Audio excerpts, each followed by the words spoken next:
Al Cierre con Andrés Mompotes. Bienvenidos, hoy es 10 de enero de 2019, comienza el año, comienza también esta serie otra vez de podcast con el cual analizamos aquí, en este espacio que se llama Al Cierre, los temas más importantes de la agenda informativa del día. Y hoy vamos a hablar de 4 temas claves. Vamos a hablar de la invitación que le hizo Maduro al presidente Iván Duque, de la nueva alerta por Hidroituango, del futuro de Andrés Felipe Arias en Estados Unidos y del debate, nuevamente, por el escudo del equipo América de Cali. Soy Andrés Mompotes, subdirector de Información del Tiempo. Comenzamos. Lo más leído en eltiempo.com.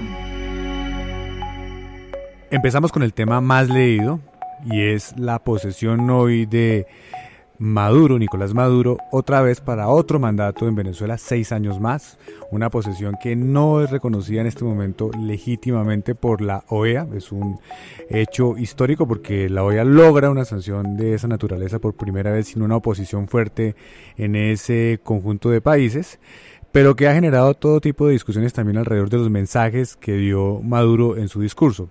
Estamos en este momento con Edulfo Peña, editor de política, y con Andrés Ruiz, de la sección internacional. Andrés, ¿qué fue lo que dijo hoy Maduro y qué pasó alrededor de este hecho?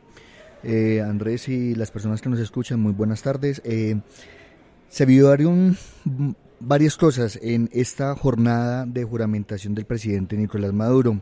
La primera fue que se reconoció el aislamiento internacional al que está sometido el presidente Nicolás Maduro a partir de esta juramentación que se realizó hoy en el Tribunal Supremo de Justicia y no en la Asamblea Nacional como lo estipula la Constitución.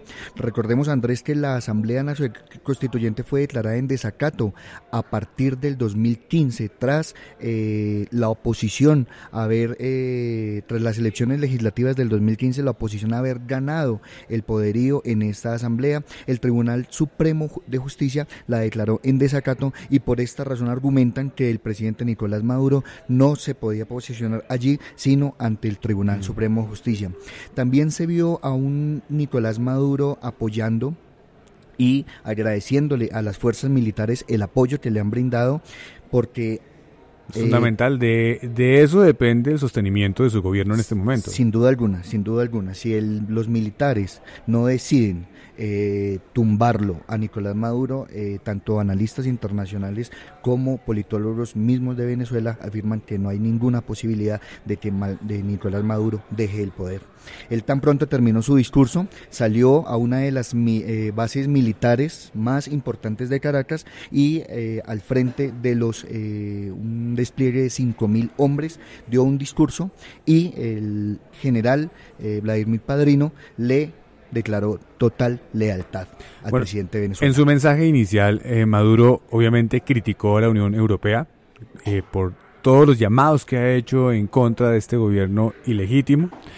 Criticó a Estados Unidos y llamó mucho la atención que se pensaba que iba a tener un discurso muy fuerte frente a Colombia, pero pese a que horas antes de la posesión había señalado muchas cosas en relación con el presidente Iván Duque, esta vez dijo: quiero reunirme con el presidente Duque, estoy dispuesto, definamos un lugar. Sí, pero fue irónico. Bueno, pero fue irónico. A eso vamos. O sea, yo tampoco creo que fue eso, tan sincera y tan transparente esa invitación a hablar con Duque, porque lo que dijo fue: Duque tiene miedo de hablar conmigo, le da miedo, saben que tiene miedo. Si quiere Duque, venga y habla. O sea, tampoco es una invitación cordial. Minutos antes había dicho que el Grupo de Lima es un cartel, una pandilla, de manera que no creo en la sinceridad del presidente Maduro cuando invitó a Duque a hablar. Hubo muchas contradicciones de Maduro. Pero hablemos del hecho en particular, más allá del contexto. Si uno mirara esa invitación en concreto, ¿usted le ve alguna posibilidad? A manera de análisis, ninguna, cero. ¿Por qué? Porque frente a las palabras de Maduro, de invitarla a la charla, al diálogo, están las acciones de Duque y del gobierno de Duque. ¿Cuáles son las acciones? Duque, antes de ser candidato presidencial como senador, lideró la denuncia penal contra Maduro ante la Corte Penal Internacional, con Argentina y como con 40 congresistas de esta parte del continente. Ahora como presidente ha retomado esa denuncia con mandatario. Entonces Duque está liderando, es el mandatario que lidera en el mundo una acción penal contra Maduro en la Corte Penal Internacional. Segundo, porque Colombia es líder del Grupo de Lima, que ya dio la línea para sanciones económicas y políticas. Sanciones económicas como bloquear bancos, congelar activos, políticas como revisar las relaciones políticas. Políticas como nos consta, Andrés, Colombia en el Grupo de Lima se opuso radicalmente a que se dejara un espacio para el diálogo político. Colombia, estuve en una reunión donde me consta la instrucción del presidente Duque al canciller: no vamos a abrir el espacio al diálogo político, porque Duque considera que es una farsa, que Maduro se toma el poder. Si no le demos posibilidad, Andrés. Pero sí. Esa negativa no viene de parte solo del gobierno de Colombia. Mientras el presidente Duque hacía su discurso en el Tribunal Supremo de Justicia, Paraguay, el presidente eso es muy importante, Paraguay, porque mi pregunta siguiente va en ese sentido. Cuéntanos. Declaraciones relaciones diplomáticas de manera formal con Venezuela.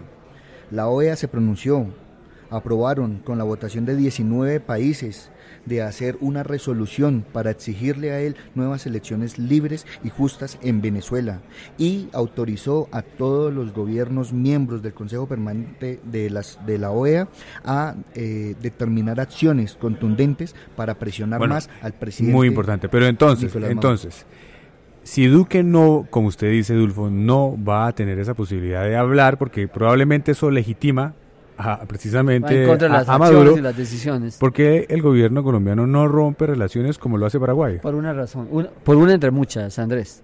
Porque Paraguay es un país muy chiquito.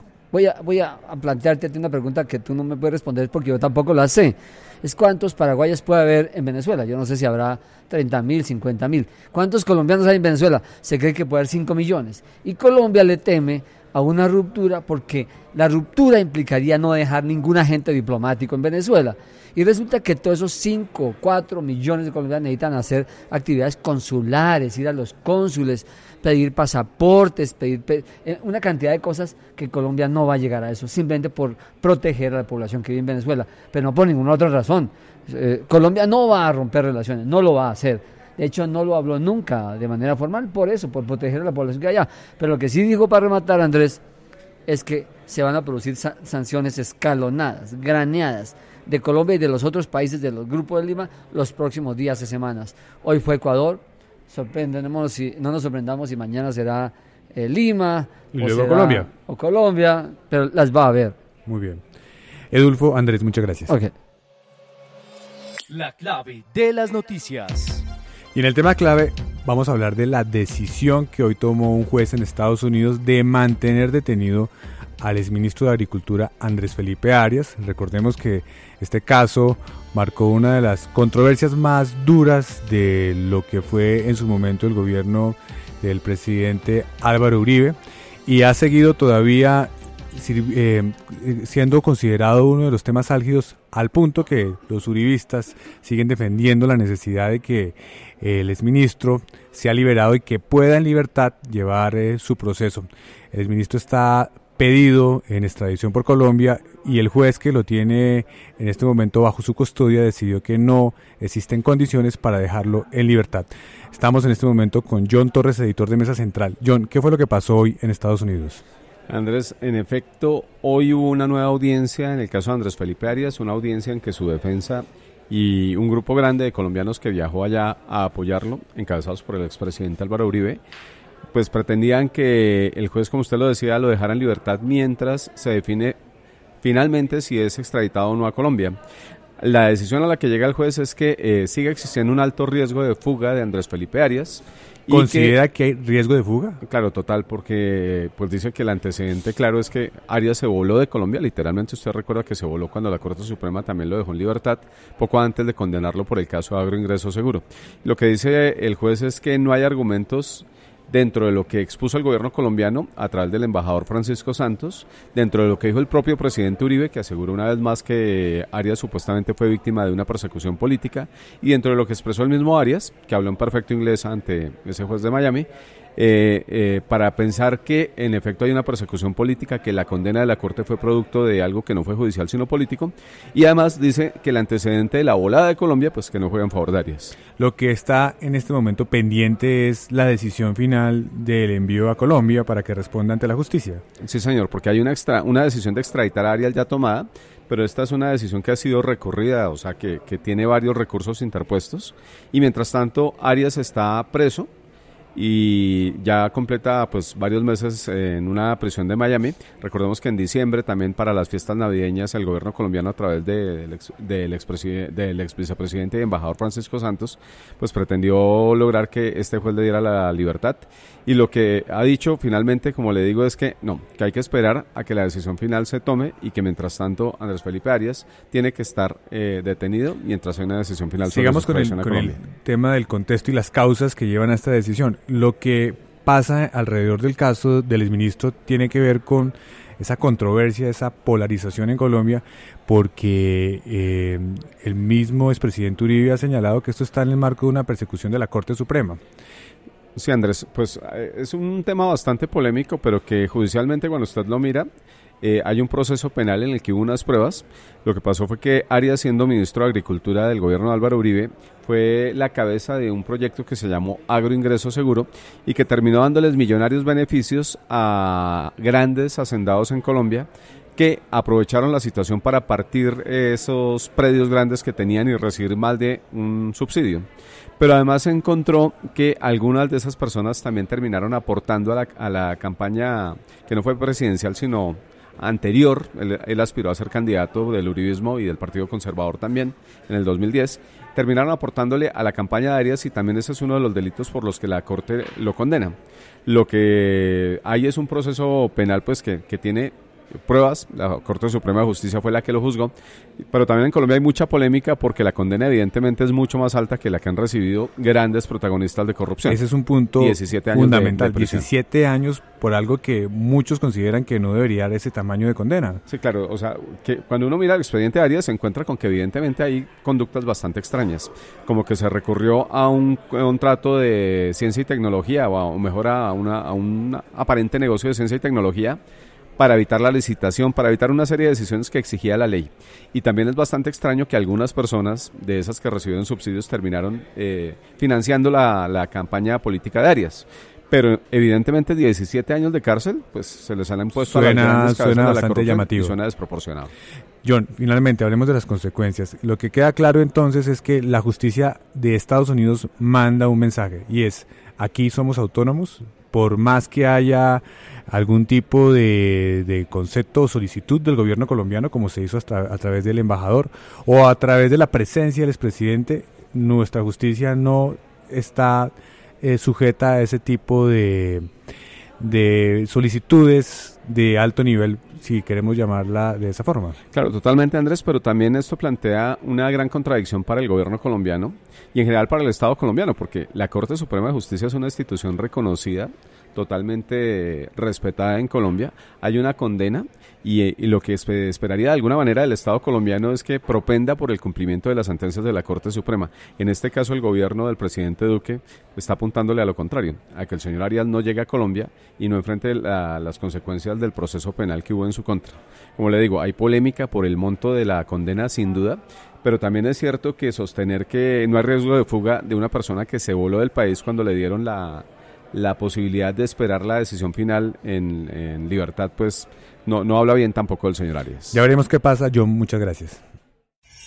Ahora escucha los podcasts del Tiempo también en iTunes. La cifra del día. En la cifra del día vamos a hablar de una nueva alerta que se generó por el caso de Hidroituango. Tiene que ver con 72 horas son las que se dio de plazo los expertos, el equipo de expertos de EPM, para evaluar el descubrimiento de un socavón en uno de los sitios donde se supone que debe mejorarse la estabilidad de esta represa que sufrió una crisis hace unos meses en el 2018. Estamos con Luis Alberto Miño, editor de Nación. Luis Alberto, ¿qué fue lo que pasó? Bueno, Andrés, resulta que como desde que se comenzó la emergencia, una de las soluciones que tuvo EPM para evacuar el agua fue inundar precisamente la casa de máquinas. Este era un lugar que no estaba diseñado para que por allí pasara agua, es el corazón realmente de la hidroeléctrica, y pues al pasar de los días y al irse superando la emergencia, pues uno de los pasos era sacar el agua de la casa de máquinas para para mirar y evaluar cuáles eran las condiciones reales de este lugar, que es el sitio más importante del proyecto energético. Ahí fue donde hallaron el socavón, y lo que dice la empresa es que ellos están haciendo unos agujeros para analizar bien qué es lo que produjo este espacio, que es como una especie de hueco que queda entre no el se sabe techo. ¿Por qué apareció? Todavía no, hay unas teorías. Una teoría sería que se formó debido al paso del agua por la casa de máquinas, pero la otra puede ser que exista otra filtración que haya generado ese socavón, como ellos lo han determinado. Entonces van a cerrar, las medidas que ya tenían previstas es cerrar una de las compuertas para ir evacuando el agua de este lugar, para que ya no le entre más agua a este lugar, y entrar a revisar qué estaría originando eso. Esto es una preocupación porque pues no estamos hablando de un espacio menor, sino de un socavón grande que está calculado en unos 40 metros y que pondría en riesgo la estabilidad de este lugar, y a su vez eso implicaría nuevas obras y nuevas medidas a tomar. Eso es importante. Pasemos a las consecuencias. Lo primero que uno puede aquí concluir es que la crisis no se ha solucionado, que lo que viene ahora es probablemente algún tipo de contingencia que implique recursos adicionales para solucionar este problema, y que seguramente se modificarán las fechas que ellos tenían previstos para tratar de solventar esta situación de manera plena. Sí, ellos lo que explican un poco es que, bueno, primero que no está en riesgo las poblaciones aguas abajo del río Cauca, que pese a que existe esta alerta, pues no hay riesgo de que fluya más agua, pues por lo que se está haciendo, pero pues sí hay una preocupación sobre el futuro del proyecto y las posibles consecuencias, digámoslo así, económicas, que ya obviamente que ya ellos ya tenían presupuestadas, y que esto sería algo nuevo que se incrementaría a los costos que ellos ya tenían contemplado. Y pues están de todos modos todas las alertas activas nuevamente.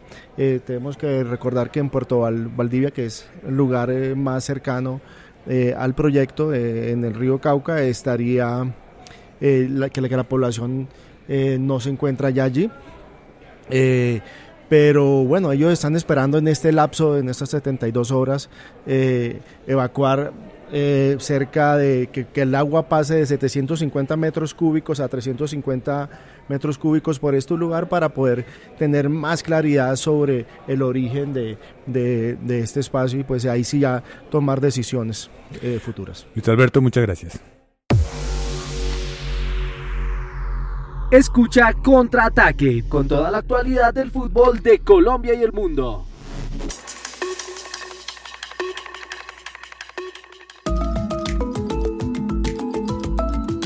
Lo que viene para su información. Y en lo que viene vamos a hablar de un torneo que se realiza este fin de semana. Realmente empieza mañana viernes en Bogotá, el torneo de un canal de televisión, y que incluye a un equipo como el América de Cali, que hoy está metido en una polémica por cuenta del cambio de su escudo para estar en esta competencia. Estamos con Jenny Gámez, editora de futbolred.com. ¿De qué se trata esto, Jenny?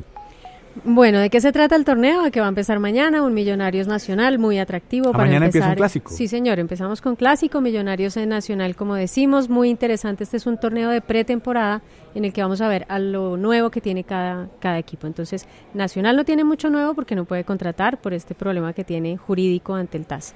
Y la Copa Fox Sports. Sí, señores, la Copa Fox. Y Millonarios sí tiene, por ejemplo, a Payares, que va a reemplazar a Cadavid, y a Jorge Luis Pinto, que lo vamos a ver dirigiendo por primera vez a este Millonarios. Bueno, en el regreso de Pinto a Millonarios. Ahora, la otra parte de la historia es el América. Esa es la que está ardiente. Esa es la de la polémica, porque resulta que el América ha querido presentar este viernes, ha querido pues hacer una rueda de prensa, presentar sus 10 refuerzos de la temporada. ¿10 refuerzos? 10 refuerzos. Cambio total. Sí, total. La temporada pasada hicieron lo mismo y no hubo muy buenos resultados, pero bueno, son 10 y pueden ser más, según lo que dijeron en la rueda de prensa. Pero lo curioso es que nadie habló de los refuerzos, sino de un detalle en el escudo del América. El nuevo fabricante de la ropa deportiva decidió sacar al diablo, mandó al diablo al diablo. Básicamente. Y eso tiene a la gente, sobre todo a los antiguos fanáticos, muy enojados. Sí, señor. La gente en redes ya tiene un hashtag, el diablo no se toca, es el hashtag de la gente para rechazar esa decisión. Y no es la primera vez que sacan del el diablo fabricante. del escudo. Eso es lo curioso, no es la primera vez. En esa época tan gloriosa con el médico Gabriel Ochoa, a él le incomodaba el diablito en el escudo, y él desde el 79 y casi hasta terminar esa década del 80 sacó el diablito del escudo. Después, por otras razones, aniversarios, fiestas del América, también se fue el escudo. Por ejemplo, en los 50 años era el número 50 y no había diablito. Entonces no es la primera vez que hay un cambio en el escudo del América. ¿Qué piensa? A mí la verdad es que me parece que el diablo no se toca. ¿Por qué? Porque esa es una insignia del equipo. ¿Cómo nos vamos a llamar ahora? ¿Cómo se va a llamar el América ahora? ¿Los qué rojos? Los amigos rojos, los locos rojos, los amigos rojos, los diablos rojos, hombre, eso no se toca. ¿Y existe algún antecedente de equipos grandes que hayan cambiado o modificado su escudo sin tanto problema? No, pero sí, en general la gente se toca mucho. Juventus, por ejemplo, recientemente cambió su imagen y eso fue también súper complicado para los hinchas. Usted lo dice bien, precisamente los que tienen más años de apoyar a los equipos. Entonces, no es que a la gente le caiga muy en gracia, y particularmente, pues ni es bonito, ni respeta al diablo, yo no sé qué se van a inventar. Bueno, ya veremos entonces qué sucede. Jenny, muchas gracias. Bueno, a ustedes. Culminamos este episodio de inicio de año aquí en Al Cierre. Los invitamos a que nos escuchen en las plataformas de Spotify, Deezer y iTunes. Y los invitamos a que nuevamente mañana nos acompañen al finalizar la tarde en eltiempo.com. ¡Feliz descanso!